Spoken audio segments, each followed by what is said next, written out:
Hi, my name is Morgan, and my two words to describe my walk with God and how I came to Christ are empty and joyful.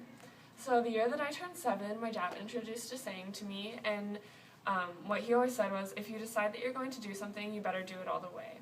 And at the time, I decided to do cheerleading, and although I pleaded, I finished, upon my parents' request, I continued the season and I finished it out. I always wanted to finish what I started. And over the next few years, I continue to remember this saying.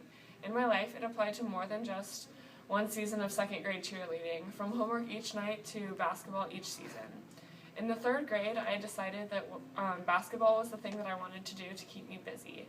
I got involved in team after team and played game after game until the summer after my 7th grade year, when I started to suffer from a severe back injury during an off-season tournament. I was benched for 6 months and expected to wear a back brace 23 hours a day.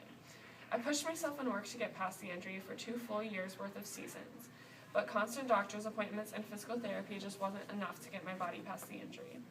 Basketball had been what my life revolved around for 7 seasons now, and I had nothing to do to keep my mind busy anymore. I've had anxiety basically my entire life, causing me to shake and be really easily stressed out, but the sport has been something to distract me. I was empty and looking for something to fix it.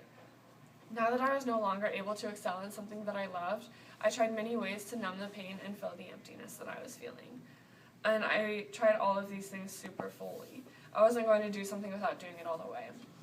I was in a really bad mental state and was not respecting my body the way that I knew God would want me to.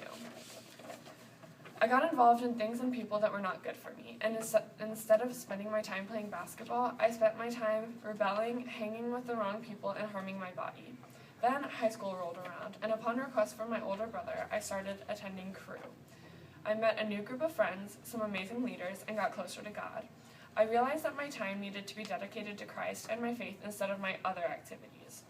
It took a lot of sacrifices and giving everything I had to God, but I don't regret it one bit.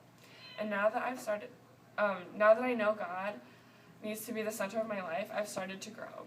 And I've started my own Bible study, gotten discipled weekly, and been involved in 3 study groups through church, Crew, and friends. And since then, my life has really brightened up and become so much more joyful.